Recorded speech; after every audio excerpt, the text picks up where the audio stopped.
हरिः ओम् नमः परमहंसस्वादितचरणमकलच्चिन्मकरन्दाय भक्तजनमानसनिवासाय श्रीरामचन्द्राय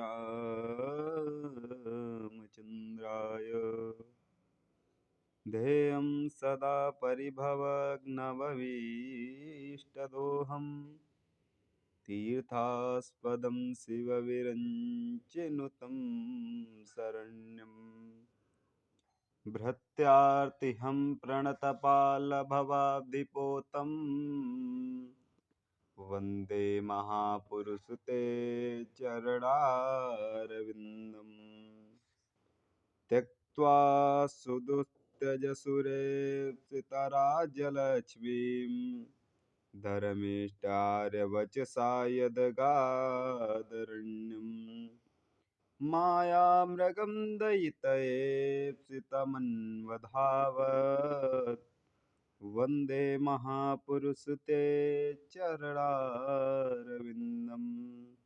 वंशी विभूषितकरान्नवनीरदाभात् पीताम्बरादरुणबिम्बफलाधरोष्टात् पूर्णेन्दुसुन्दरमुखादरविन्दनेत्रात् कृष्णात् परं किमपि तत्त्वमहं न जाने नारायणं नमस्कृत्य नरं चैव नरोत्तमं देवीं सरस्वतीं व्यासं ततो जयमुदीरयेत् अज्ञानतिमिरान्धस्य ज्ञानाञ्जनशलाकया चक्षुरुन्मीलितं येन तस्मै श्रीगुरवे नमः। श्रीसीतानाथसमारम्भां श्रीरामानन्दार्यमध्यमाम् अस्मदाचार्यपर्यन्तां वन्दे श्रीगुरुपरम्पराम्। जय जय श्रीराधारमण जय जय नमल किशोर जय गोपीचितचोर प्रभु जय जय माखन चोर राधा मेरी स्वामिनी मैं राधे को दास जन्म जन्म मोह दीजियो श्री वृंदावन को वास। शिव समान दाता नहीं विपति विदारन हार परदा मेरी राखियो वरदा के असवार। परम मंगलमय श्रीमद् भागवत को श्रवण करने वाले हमारे समस्त श्रोतागण एवं माता सती अनुसुईया के पद चिन्हों का अवलोकन करने वाली हमारे माताएं बहनें एवं देश के छोटे छोटे कर्णधार बच्चे सभी का मैं अभिनंदन स्वागत वंदन करते हुए आज श्रीमद् भागवत आप लोगों को श्रवण कराने जा रहा हूँ। श्रीमद् भागवत अर्थात श्रीमद् भागवत तो सभी सुनाते हैं, लेकिन श्रीमद् भागवत को सुनने से क्या लाभ होता है और श्रीमद् भागवत है क्या, पहले ये जानना आवश्यक है। पहले जो है श्रीमद् भागवत है क्या, इसके महात्म को आप लोग जानिए।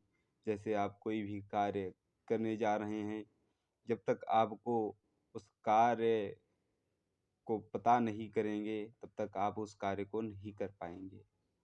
इसी प्रकार से सर्वप्रथम पहले भागवत है क्या पहले ये समझिए, उसके बाद में भागवत का श्रवण पान करें।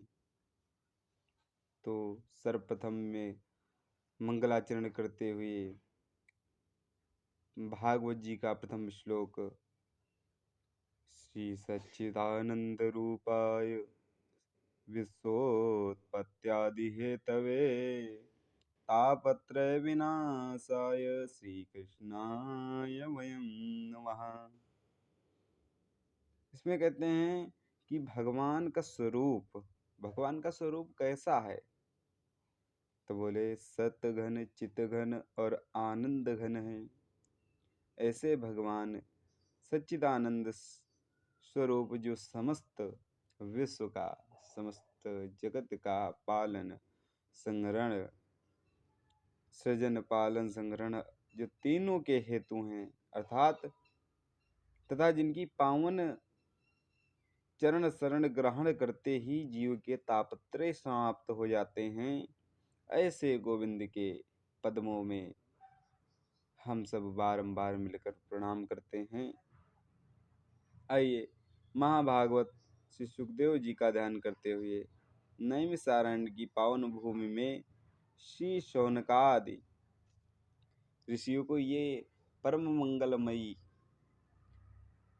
कथा सुना रहे हैं। हम भी अपने चित्त को लेकर, अपने मन को लेकर वहाँ चलें, क्योंकि तन से तो नहीं पहुँच सकते, लेकिन मन से अवश्य चला जा सकता है।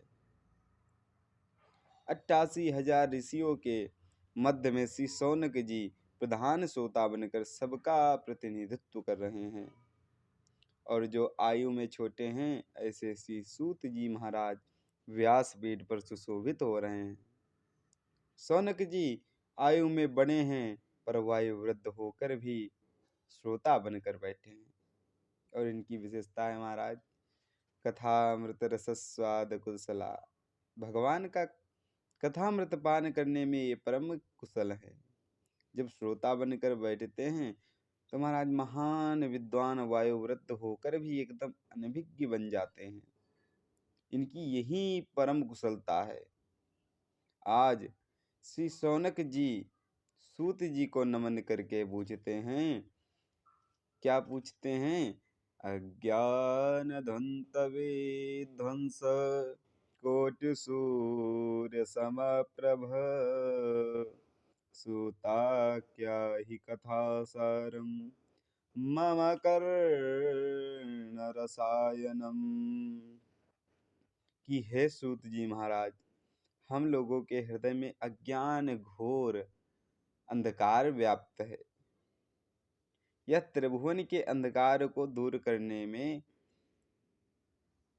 तो सूर्य भगवान तो समर्थ हैं, पर जीव के जो हृदय में अंधकार व्याप्त है, वह सूर्य की किरणें भी नहीं दूर कर सकती। इसलिए हे सूत जी महाराज, उस अज्ञान तिमिर को ध्वस्त करने के लिए आपके पास करोड़ों सूर्य के समान ज्ञान का प्रकाश है। उस ज्ञान की प्रकाश से हमारे हृदय पटल पर भी एक किरण डाल दीजिए, जिससे हमारा ज्ञान तिमिर ध्वस्त हो जाए। हम यह जानना चाहते हैं कि भक्ति, ज्ञान और वैराग्य को बढ़ाने के लिए वैष्णव लोग क्या करते हैं। ऐसा कौन सा कार्य किया जाए जिससे माया मोह का निवारण हो जाए।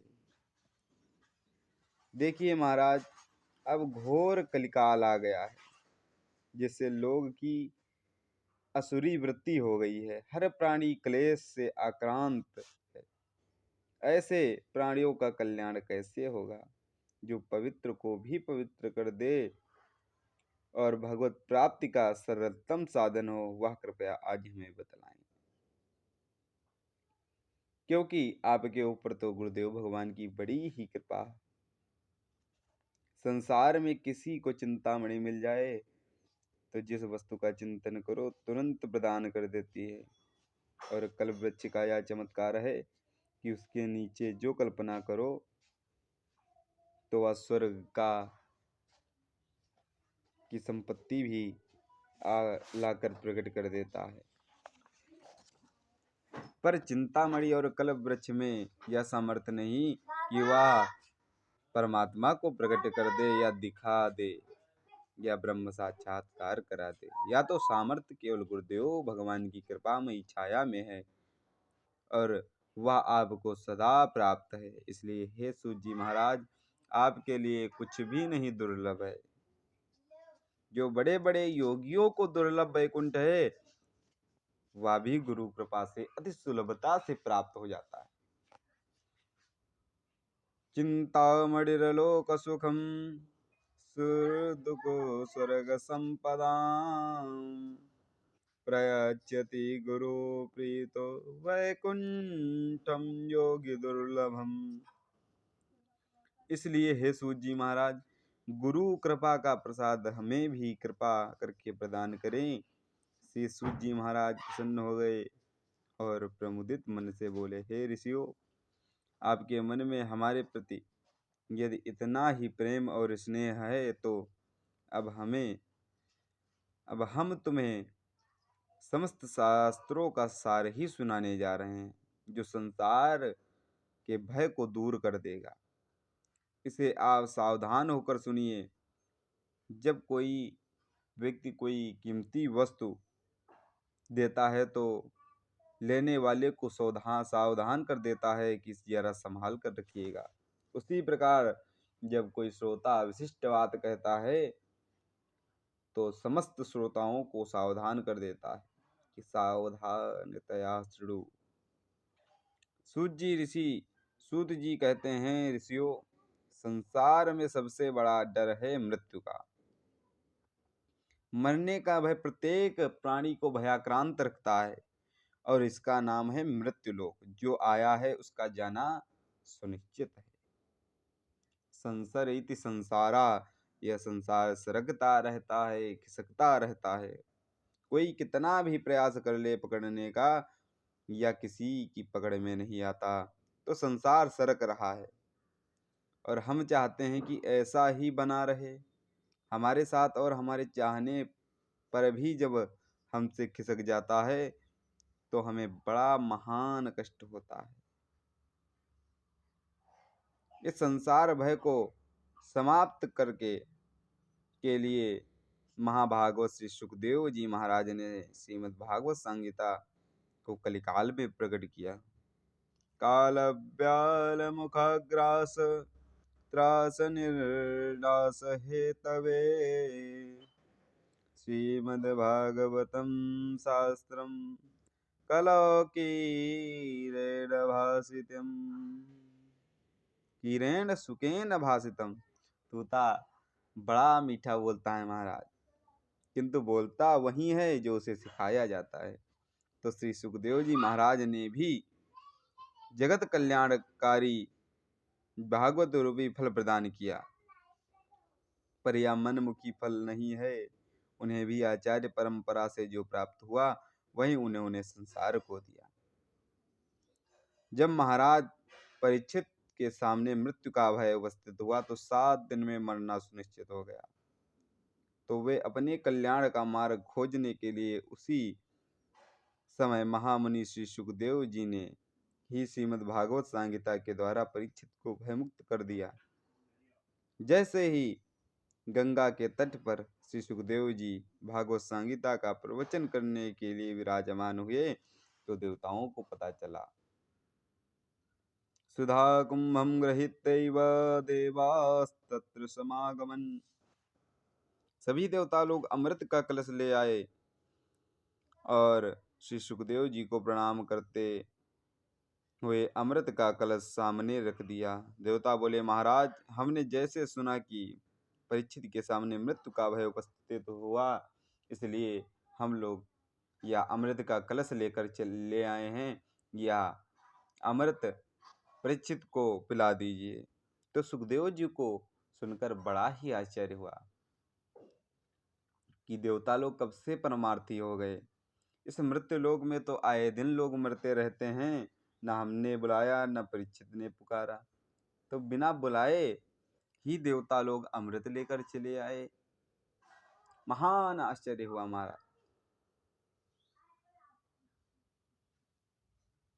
महाभारत आदि पर्व में प्रसंग आता है कि पक्षीराज गरुड़ को अपनी माँ वनिता को दासत्व से मुक्त दिलवाने के लिए अमृत की आवश्यकता पड़ी, और वनिता और कद्रू में होड़ हुई। वनिता हार गई। शर्त रखी कद्रू ने कि यदि तुम स्वर्ग का अमृत हमें लाकर दो तो अपने दासत्व से तुम्हें मुक्ति दिला देंगे। माँ दासी है, इसलिए उनके पुत्र गरुड़ को भी दास बनकर रहना पड़ता है और सर्पों की सेवा करनी पड़ती है। सर्प गरुड़ की सर पर सवार होकर कहते हैं उड़ो, तो जहाँ कहें वहाँ जाना पड़ता है। गरुड़ ने अपनी माता से कहा, माँ, मैं इतना बलिष्ठ हूँ, फिर भी मुझे इन सर्पों की दास्ता करनी पड़ती है। मैं क्या करूँ कि इस दासत्व से छुटकारा मिले। माँ ने कहा, बेटा, मिल सकता है, पर इसके लिए तुझे स्वर्ग का अमृत लाना पड़ेगा। गरुड़ जी बोले, माँ, मैं आपके लिए सब कुछ करने के लिए तैयार हूँ। तब गरुड़ जी ने स्वर्ग का अमृत लेने गए। देवराज इंद्र ने वज्र लेकर युद्ध की चुनौती दी और कहा, तुम अमृत को हाथ नहीं लगा सकते, क्योंकि गरुड़ ने देवताओं से कहा, आज सारे देवता मिलकर भी मुझे नहीं रोक सकते। यूं कहते हुए गरुड़ ने हठात बलपूर्वक अमृत का कलश देवताओं से छीन लिया। तब इंद्र घबराते हुए हाथ जोड़कर बोले, भाई, तुम जिन सर्वों के लिए अमृत ले जा रहे हो, यदि उन्होंने अमृत पी लिया तो सर्वनाश हो जाएगा। तब दोनों के वे समन्वय हुआ। गरुड़ ने अमृत लाकर सर्पों को सौंप दिया, दासत्व से मां को मुक्त किया और इंद्र उसी समय आकर अमृत का अपहरण कर कर अंतर ध्यान हो गए। कहने का अभिप्राय यह है कि गरुड़ को आवश्यकता पड़ी थी तो देवता लोग लड़ने मिटने के लिए तैयार हो गए और अंत में दिया भी नहीं। इसके विरुद्ध आज परीक्षित को बिना बुलाए ही अमृत देने चले आए। इस बात पर श्री सुखदेव जी को बड़ा ही आश्चर्य हुआ। तब देवताओं ने कहा, महाराज, एक निवेदन हमारा भी सुनिए। यह स्वर्ग का अमृत आप परीक्षित को पिला दें, इसके बदले में कथामृत आप इन्हें जो पिलाने वाले थे वह हमें पिला दीजिए। प्रवस्यामो वयम सर्वे श्रीमद्भागवतामृतम। देवताओं ने यह प्रस्ताव रखा तो श्री सुखदेव जी को बड़ी जोर से हंसी आई और बोले, अरे ठगियाओं, तुम्हारे आते ही मैं समझ गया कि कुछ गड़बड़ है। दधीची बाबा को दंडवत करने गए तो बदले में हड्डियां मांग लाए। तुम लोग बड़े स्वार्थी हो, अपना कार्य करने में बड़े ही निपुण हो। स्वकार्य कुशलासुरा।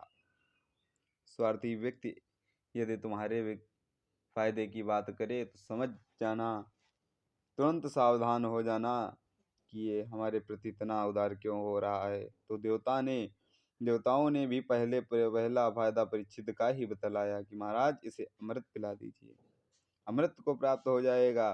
जो श्री सुखदेव जी उसी समय सजग हो गए थे। अमृत कोई साधारण वस्तु तो नहीं, समुद्र मंथन किया हुआ तो उससे 14 रत्नों में से एक दिव्य रत्न अमृत प्रकट हुआ, जिसके बंटवारे को लेकर बड़ा भयंकर देवासुर संग्राम हुआ। और ऐसा वह दुर्लभ अमृत आज देवताओं ने अपने आप ही बिना मांगे प्रदान कर रहे हैं। बिना आवाहन किए दौड़े दौड़े चले आ रहे हैं। बिना मतलब के कोई इतनी कीमती वस्तु क्यों देगा भाई। परंतु जब इसके बदले में भागवतामृत मांगा, इसी से आप समझ लीजिए कि वह अमृत इतना दुर्लभ है, तो यह भागवतामृत कितना अद्भुत होगा, जिसके बदले में देवता लोग वह अमृत देने को तैयार हो गए। घाटे का कभी देवता लोग नहीं सौदा करते। आज अपना अमृत सामने रख दिया कि ले लीजिए महाराज, परीक्षित को पिला दीजिए और इसके बदले में भागवतामृत हमें दे दीजिए। श्री सुखदेव जी हंसते हुए बोले, अरे देवताओं, तुम लोग श्रद्धा से आते तो श्रोता बनकर आते तो मैं अवश्य सुनाता, पर तुम सौदागर बनकर आए हो। सौदागर नहीं, अपितु ठग बनकर आए हो, क्योंकि कोई कांच का टुकड़ा देकर बदले में करोड़ों की कीमती बहुमूल्य मणि मांगे तो उसे सरासर ठग ही कहा जाएगा। कहाँ कांच का टुकड़ा देकर बदले में करोड़ों की कीमती बहुमूल्य मणि मांगे तो उसे सरासर ठग ही कहा जाएगा। कहाँ कांच का टुकड़ा और कहाँ लाखों की मणि। देवताओं, तुम्हारा अमृत कांच का है और मेरा कथामृत करोड़ों की मणि है। विनिमय बराबर की वस्तुओं का होता है, पर कांच और मणि की तो कोई बराबरी नहीं, इसलिए तुम ठग हो। क सुधा क कथा लोके, को काचा क्व मणिर्महान्। ब्रह्मरातो विचार्यैवं तदा देवाञ्जहासः। अभक्तादांश्च विज्ञाय न ददौ सा कथामृतम्। श्रीमद्भागवती वार्ता सुराणामपि दुर्लभा। सूत जी कहते हैं, हे ऋषियों, यह देव दुर्लभ कथामृत है, क्योंकि आज देवताओं को श्री सुखदेव जी ने डांट कर भगा दिया, पर दिया नहीं। विचार कीजिए, कथामृत और सुधामृत में कौन सा अमृत श्रेष्ठ है? तो सब प्रकार से नाप तौल करके यह सुधामृत ही श्रेष्ठ माना गया। और दूसरी विशेषता क्या है? स्वर्ग का अमृत पीने वाले देवताओं के शनैः शनैः सुकृत क्षीण होते चले जाते हैं, और पूर्ण समाप्त होते ही वह धरातल पर गिर गिर पड़ते हैं। क्षीणे पूर्णे मृत लोकम विशंति। हरि कथा अमृत की विशेषता है कि कल्मषापहरम। हरि कथा अमृत पापों को नष्ट करने वाला है, स्वर्ग का अमृत सुधामृत पुण्यों को क्षीण करने वाला है, और हरि कथामृत पापों को क्षीण करने वाला है। एक और स्वर्ग का अमृत और पुण्यों को छीण करके ऊपर से नीचे गिराता है, इसके विपरीत दूसरी ओर हरि कथामृत पाप व कल्मशों का नष्ट करने करके श्री हरि के परम पद को प्रदान करवाता है। अब आप स्वयं ही निर्णय करें कि कौन सा अमृत श्रेष्ठ माने। स्वर्ग का सुधामृत दीर्घजीवी बनाता है, पर हरि कथामृत दिव्य जीवी बनाता है। स्वर्ग का सुधामृत अमृत प्रदान करता है, पर हरि कथामृत अभयत्व को प्रदान करता है। श्री सुखदेव जी ने अच्छे से तौलकर निर्णय लिया कि हर दृष्टि से हरि कथामृत ही दिव्य है। जहाँ पर विष्णुरात परीक्षित श्रोता हों और ब्रह्मरात श्री सुखदेव जी वक्ता हों, ऐसे श्रोता और वक्ता को कौन छल सकता है? परीक्षित कोई साधारण श्रोता नहीं, माता के गर्भ में ही अश्वत्थामा के ब्रह्मास्त्र से बचाने के लिए परमात्मा ने इन्हें स्वयं दर्शन दिया, गर्भ में जाकर परीक्षित को कृपा प्रदान की। वैसे ही श्री सुखदेव जी महाराज भी माता के गर्भ में भगवान ने स्वयं आकर इन्हें आशीर्वाद दिया, तब माँ के गर्भ से 12 साल बाद बाहर आए श्री सुखदेव जी महाराज। तो भागवत के वक्ता और श्रोता दोनों ही गर्भ में भगवान की कृपा का कवच धारण करके प्रकट हुए हैं, इसलिए संसार में इन्हें छलने वाला कौन हो सकता है? श्री सुखदेव जी महाराज हरि कथा अमृत के परम रसिक हैं, इसलिए देवताओं को डांट कर भगा दिया। देवता लोग लौट कर आए और ब्रह्मा जी से शिकायत की, देखिए महाराज, हम देवता होकर भी हरि कथामृत से वंचित हैं, और मानवों को श्री सुखदेव जी ने इसका अधिकार दिया है। हम जानना चाहते हैं कि इस कथामृत में ऐसी क्या विशेषता है। ब्रह्मा जी ने कहा कि पहले तो यह देखो कि परीक्षित का कथा सुनकर क्या परिणाम होता है। तो 7 दिन के बाद कथामृत पान करने वाले परीक्षित को जब परम पद प्राप्त हो करते हुए देखा, तो ब्रह्मा जी भी आश्चर्यचकित हो गए। राज्ञो मोक्षं तथा वीक्ष्य पुराधातापि विस्मिता सत्यलोके तुलां बद्ध्वा तोलयत्साधनान्यजा। जब ब्रह्मा जी ने महाराज परीक्षित का मोक्ष देखा तो आश्चर्यचकित हो गए। तराजू पर तौल करके देखा, आखिर भागवत की क्या विशेषता है। तो तराजू के एक पलड़े में भागवत को रखा और दूसरे पलड़े में अनेक धर्मशास्त्र रखकर जब उठाकर देखा, तो क्या देखा? लघुन्यानि जातानि गौरवेणइदं महत्। तदा ऋषिगणा सर्वे विस्मयं परमं जयु। सब देवताओं और महात्मा महान आश्चर्यचकित रह गए कि श्रीमद् भागवत की तुलना में अनेक अन्य धर्मशास्त्र का पल्ला एकदम ऊपर लटक गया। तुरंत महात्माओं ने घोषणा कर दी, मे निरे भगवद रूपम शास्त्रम भागवतम कलो। साक्षात श्री कृष्ण ही कलयुग के कलुषित प्राणियों का कल्याण करने के लिए श्रीमद् भागवत संहिता में आकर साक्षात विराजमान हो गए हैं। इसलिए भागवत के प्रत्येक अक्षर में गोविंद की श्यामलता समाई हुई है।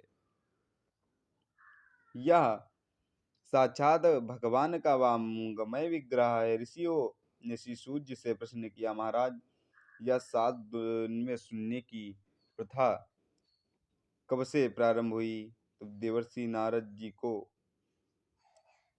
तो सूत जी कहते हैं कि सनक, सनंदन, सनातन और सनत कुमार इन चारों ऋषियों ने देवर्षि नारद को सुनाकर यह सप्ताह की परंपरा को प्रारंभ की।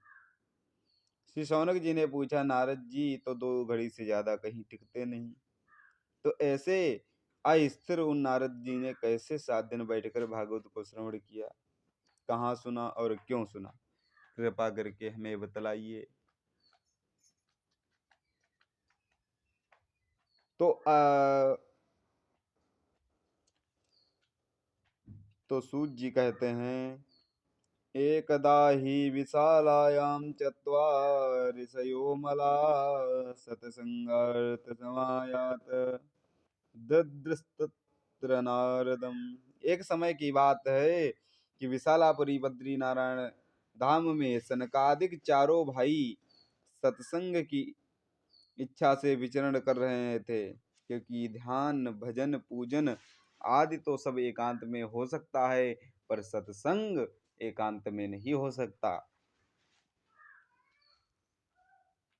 तो चारों भैया विचरण कर रहे थे कि अचानक नारद जी को देखा। नारद जी को देखकर बहुत प्रसन्न हुए।